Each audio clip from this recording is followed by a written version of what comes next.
할렐루야. 안혜숙 권사님의 수기 잠시 낭독해 드리겠습니다.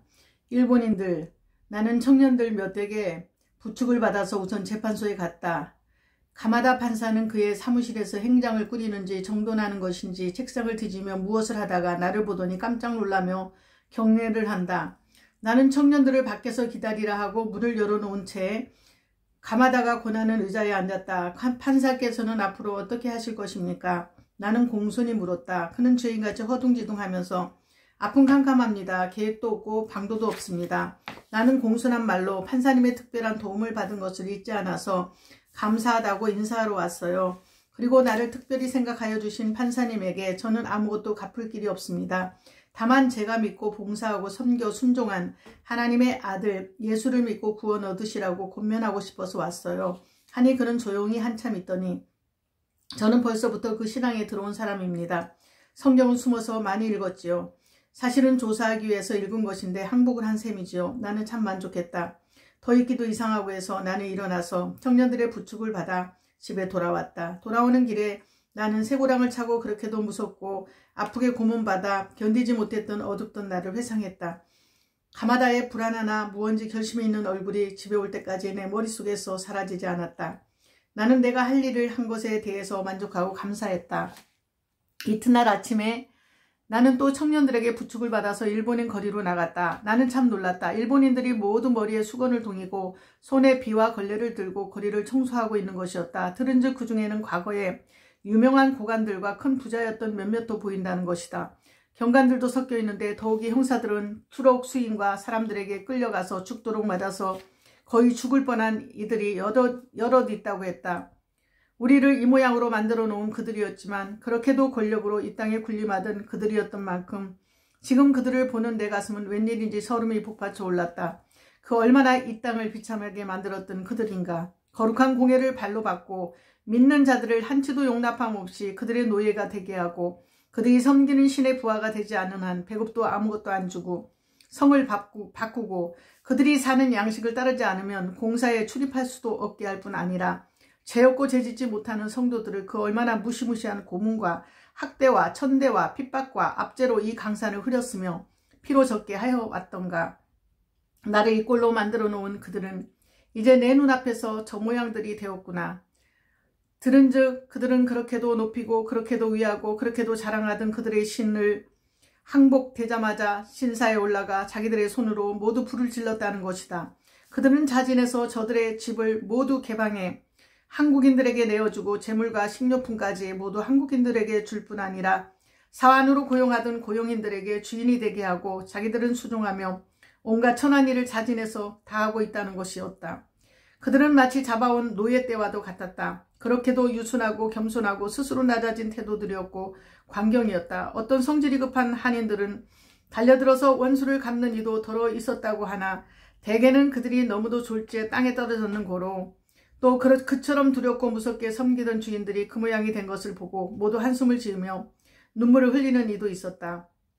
진실로 36년간의 그들의 행세는 구름 위에까지 올라간 위엄이었다. 집도 땅도 돈도 보배도 교육도 사회도 그들이 전부 차지해온 힘이라는 것은 일본 국내에 있는 일본인들에게는 상상도 못할 만치 무서운 것이었다. 그들은 산중에 암사자같이 군림했었고 날카로운 기계같이 이 땅과 백성을 임으로 삼켰다. 더욱이 그 신을 가지고 박해해온 인민들의 억울함과 불행과 피와 가슴에 못을 박은 흔적은 로마의 네로 때 다음가는 광병이었던 것이다. 이 강토, 이 강산의 그 어느 구석에 이 난리를 면한 곳이 어디 있었을까? 산으로 굴로 헤매며 촌과 읍으로 끌려다니며 학대와 고문으로 쓰러져 죽음이 없는 촌락이 이 강산 어느 곳에 있을 수 있었던가? 아, 그들의 손은 철장이었고 그들의 재주는 유독 동물과 언사였다.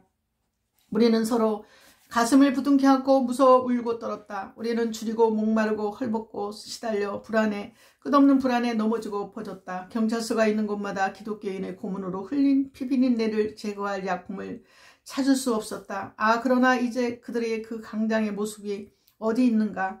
이제 그들은 병들어 죽어가며 헐떡거리는 개로밖에는 더 비유를 하지 못하겠다. 그렇게도 천하고 불쌍하고 가련한 이 졸지에 엎드려진 원수에게 나는 울음과 탄식을 느끼며 가슴이 저리도록 설움이 북받쳐 오는 정을 금할 길 없었다. 울고 불고 울고 울며 보고 서서 나는 이럴 수가 있나.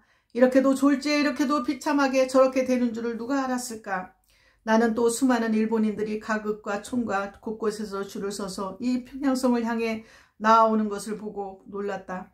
줄을 서서 오는 그들은 모두 단소한 여름옷 한 벌 입은 것뿐이었고 저마다 팔에 빈 깡통을 메어 달고 허리띠 하나 매지 못하고 노끈으로 허리를 동이고 있었다. 여자들은 머리를 간단히 잡아매었다. 보고서는 한인들에게 저를 자꾸 하며 모여든다. 그들에게는 보따리 하나 쌀 용기가 없었다. 보따리에나 허리띠 속에 무엇을 넣었다가는 의심도 받을까 겁이 나서 그야말로 단벌거지가 되어 빈깡통을 팔에 메어 단 초라한 모양과 배고프고 시달려 피곤이 극도에 달한 표정들이었다. 불안과 두려움은 그들의 얼굴의 상징같이 누구의 것이나 볼 수 있었다. 하고 나는 다시 눈물겨운 탄식의 소리를 질렀다. 우상을 섬기는 자는 우상과 함께 망하느니라. 나는 이 말씀을 다시 기억하고 또 이 말씀을 일본 제국의회와 일본인 대장들과 국회의원들에게 전하며 내 사명을 다한 일을 주님 앞에 감사하지 않을 수 없었다. 내 원수가 줄이면 먹이고 가라면 마시오라 하신 예수님의 말씀이 또 기억났다. 나는 옆에 부축한 청년들에게 있는 돈을 다 나누어 주라고 하고 나도 내게 있는 많은 돈을 끄집어내서 모두 한 장씩 주었다. 고맙습니다. 고맙습니다. 저를 꾸벅꾸벅하며 되지 않은 발음으로 한국말을 하며 받는 그들의 눈은 젖고 내 눈에서는 눈물이 한없이 흘렀다. 한때는 천지를 지으신 창조주의 자리에 올라가 성경을 고치고 찬송가에 구주 예수의 이름을 삭제하고 일본인 신의 이름을 넣는다고 하던 그 민족이 오늘날 땅 위에서 이처럼 거짓대가 되어 자기의 신의 이름을 부르는 것조차 몸의 때와 같이 더러움이 되고 부끄러움이 되었으니 이것은 일본 신뿐이 아닌 것을 성령은 명백히 증거하신다. 우상을 섬기는 자는 우상과 함께 망한다고 했고 창조하지 않은 신은 다 망한다고 하셨다. 경기장에 모여들어서 찬란한 경기를 보는 사람들같이 집집에서 나온 평양 시민들은 종일 모여서서 이 가련하고 비참한 일본인들의 행렬을 보고 혀를 찼다. 어떤 이는 한숨을 쉬며 어떤 이들은 눈물을 씻으며 어떤 이는 이를 갈며 어떤 이는 입을 삐죽거리며 또 어떤 이는 주먹을 들어 흔들며 욕설을 하며 또 어떤 이는 아연에서 정신없는 이같이 보고 있었다. 이 서서 보는 각 모양의 사람들은 요 며칠 전까지 이 거짓대 일본인들 앞에서 용감한 자도 엎드렸고 대담한 청년들도 그의 종이 된 것을 자랑해 왔었다. 남녀노소가 그들 앞에서 그 신 앞에서 맥을 못 추고 벌벌 기면서 절대 복종하여 왔었다. 과거 독립만세를 부르고 나무에 달려 죽음을 당하고 팔을 꺾이우고 살을 찢기운 애국자들의 가족들도 우리 중에 섞여서 이 모양을 보고 통곡을 한다. 역사는 반복하고 주의 말씀은 이제 더 굳건히 섰다. 아멘. 그 다음은 유황불입니다. 과연 일본의 유황불은 떨어졌다. 그렇듯이 자신만만하고 견고하던 일본 동경과 모든 큰 도시들은 B-29가 실어다 부은 폭탄으로 인하여 유황불에 타고 말았다. 히로시마와 나카사키는 20세기의 소돔과 고모라 같이 땅 위에서 유황불로 소멸되고 산신으로서 경배를 받으며 구름 위에까지 높이 들어왔던 일본인의 왕 히로히토는 세계 인류에게 방송을 하면서 나는 신이 아니요 사람이외다 하고 선포했다. 생각만 해도 몸소리가 나는 일본인의 잔인한 학적은 부서졌다. 착취와 압박과 포악과 행포의 열매는 내 앞에 보여진 참상 바로 그것이었다. 때리고 찢고 밟고 죽이고 삼키던 그 권세와 강력이 이제 어디 있는가. 우리들은 다 이 꼴로 만들어 놓은 그들의 많은 사슬이 무엇을 했는가. 문득 내 머리에 히가시 간수가 떠올랐다. 나를 도우려고 자원해서 간수가 되어온 그 사랑스러운 얼굴, 그리고 정열적 봉사. 그는 담대하게 두려움 없이 나를 도왔다. 그의 친절과 사랑의 헌신이 아니었다면 나는 비참하게 굶다가 말라 죽었을지도 모른다. 그의 도움은 비상하고 결사적이라는 것을 내가 잊어서 될까? 나는 그에게 무엇을 할 수 있을는지, 앞으로 무엇을 해서 도울지 연구해야 한다고 생각했다. 나는 그를 내 집에 데려다가 이렇게 세상이 뒤집혀 그들이 발붙일 곳이 없는 이때에 마땅히 그에게 따뜻한 손을 펴고 내가 할 수 있는 한의 친절과 사랑을 베풀어야 한다고 생각했다. 나는 집으로 급히 돌아가서 그 일을 해야 했다. 나를 부축한 청년들을 재촉해서 집으로 돌아와 보니 언제 있었는지 히가시 간수는 내 집 부엌에 쭈그리고 앉아 기다리다가 나를 보더니 눈에서 눈물을 뚝뚝 떨어뜨리면서 불안한 얼굴로 나를 보며 인사를 했다. 나는 너무도 반가워서 그를 끌어안고 방으로 들어왔다. 그는 어디서 입었는지 양복을 입었는데 잘 맞지도 않고 또 초라해 보였다. 그런데 그는 내 방에 많은 사람들이 많이 모여 웅성대는 것을 보고 몹시 불안에 떨고 있었다. 그러한 모습은 더 볼 수 없으리만큼 불쌍해 보였다. 다른 식구들은 어찌 되었어? 하고 물은즉 그는 많은 사람들 앞에서 일본어로 말하는 것이 죄스러워서 감히 대답을 못하고 우물쭈물하고만 있었다. 염려 말아요, 히가시상. 여기 이분들은 모두 다 예수 믿는 분들이 어서 당신을 사랑하고 도울 마음뿐인 이들이니까요. 라고 그에게 우선 안심을 시켰다. 그리고 나는 모든 교우들을 향하여 이 히가시가 간수가 되어가지고 사경에 빠진 나를 먹이고 위로하고 도왔던 상황을 설명하고 소개했다. 모든 듣는 사람들은 놀라서 고마워했지만 그는 얼굴을 들지 못하고 울기만 하는 것이 그렇게도 애처로웠다. 나는 그에게 갖은 말로 위로를 했다. 더욱이 내 언니는 너무 고마워서 그를 딴방에 데리고 가서 값진 음식을 차려 대접하고 위로해 주었다. 그는 식사를 끝내고 내 방에 오더니 갑자기 하는 말이 형무소에서 그런 것까지 당신은 과연 여왕이시군요.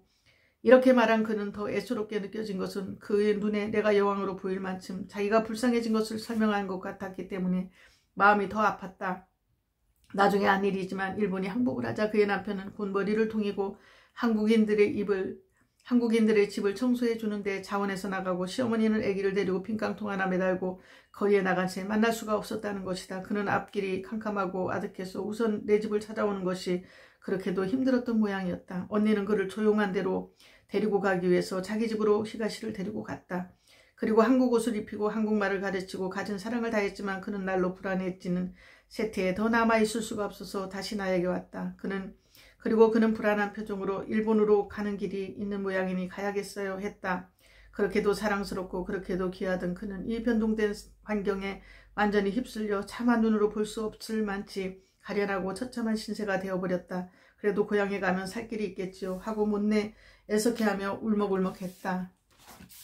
지금 형편에 일본으로 돌아가려는 그를 만류할 아무 계획이 나에겐 없어서 나는 아프고 서러운 충격을 억제할 수 없이 같이 울려고 했으나 인사하러 오는 사람들의 너무 많아서 그럴 여유가 없었다. 내가 인사하고 인사받고 정신없이 바쁘게 움직이고 있을 때 그는 슬그머니 일어서서 없어지고 말았다. 그를 따라가서 불러들일 수도 없었지만 또 데리러 왔다 하더라도 그는 안정을 찾을 수 없었을 것이라는 생각이 들었다. 이와 같이 그렇게도 다정에 든 히가시를 가슴이 저리고 쓰리도록 섭섭하게 이별하고 말았지만 그는 복음을 받았으니 어느 땐가는 만나서 손에 손을 잡고 기뻐 뛰며 지나간 이야기에 찬란한 꽃을 피울 때가 꼭 올 것이다. 그곳은 영원한 나라, 구원함을 받은 자들만이 보이는 평화의 나라, 예수님이 왕이신 천국일 것이다. 주님이여, 내 친애하는 히가시 자매에게 내게 주신 영생을 주시옵소서. 이것만이 내가 그에게 갚을 수 있는 그의 극진한 친절과 사랑의 답례가 될 것이기 때문입니다. 라고 나는 기원에 맞지 않았다. 그의 어질고 사랑스러운 모습은 내 평생 내 가슴속 깊이 박혀진 채 비록 날이 가고 세상이 다시 뒤집히는 일이 있더라도 내 가슴에 영원히 살아있어 없어지지 않을 것으로 나는 생각한다. 여기까지 하겠습니다.